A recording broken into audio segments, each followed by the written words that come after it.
దేవతల రాజధాని అమరావతి అయితే ప్రజా రాజధాని ఈ అమరావతి. నేను ప్రతిరోజు ఒకటే వెంకటేశ్వర స్వామిని కోరుకుంటాను.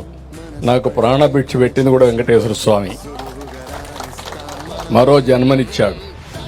అలాంటి వెంకటేశ్వర స్వామిని నేను కోరుకునేది దేవతల రాజధాని అమరావతి ఏ విధంగా అయితే ఉందో మనం ఊహించుకుంటున్నామో అలాంటి రాజధాని, అలాంటి రాష్ట్రాన్ని నిర్మాణం చేయడానికి అవకాశం ఇవ్వమని వెంకటేశ్వర స్వామిని ఎప్పుడు ప్రార్థిస్తానని చెప్పి కూడా నేను మీకు తెలియజేసుకుంటూ,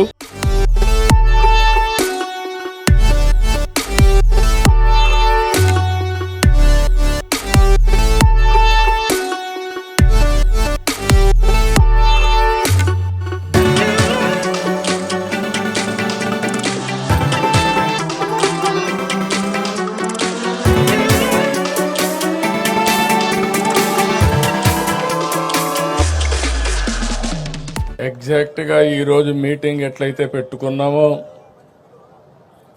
నాకు లేక్ వ్యూ మీటింగ్లు జ్ఞాపకం వస్తున్నాయి. ఆ రోజు మొట్టమొదటిసారిగా రాష్ట్ర విభజన జరిగింది.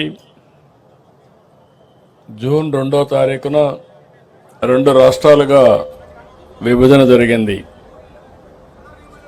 ఆంధ్రప్రదేశ్ రాష్ట్రానికి రాజధాని లేదు. ఆ రోజు చట్టంలో పెట్టింది కూడా రాజధాని ఎక్కడ పెట్టాలనో నిర్ణయించడానికి ఒక కమిటీ వేస్తామని ఒక కమిటీ వేశారు. అక్కడి నుంచి మనం కూడా స్టార్ట్ చేసాం ఎట్లా కట్టుకోవాలని. అయితే ఆ రోజు కనీసం ఆనాటి ప్రభుత్వం పలాంది ఇక్కడ రాజధాని వస్తుందనంటే ఎట్లా కట్టాలని ఆలోచించేవాళ్ళం. రాజధాని ఎక్కడ వస్తుందో చెప్పకుండా ఒక కమిటీ వేసి, రెండోది దానికి కావాల్సిన జాగా కూడా లేదు మనకు, మీరు గుర్తుపెట్టుకోవాలి. అలాంటి సమయంలో మన ఆలోచన విధానం ఏం చేయాలని ఆలోచించినప్పుడు ఎవరిని అడిగినా కూడా చాలా సింపుల్గా 25 పార్లమెంట్లు ఉన్నాయి. ఒక పక్క 12, ఇంకొక పక్క 12, 13వ పార్లమెంట్ ఈ గుంటూరు. రాజధాని ఎక్కడ రావాలంటే ఇక్కడే రావాలని చెప్పాల్సింది పోయి దీనికి లేనిపోని పంచాయతీ పెట్టారు. అక్కడి నుంచి ప్రారంభమైంది.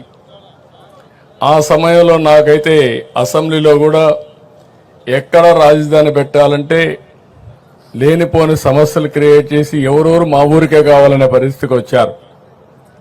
నేను ఒకటే ఆలోచించాను, ప్రతి ఒక్క ఊరికి ఇచ్చేది కాదు, ఇది రాష్ట్ర భవిష్యత్తుకు ఉపయోగపడే రాజధానిగా ఉండాలి.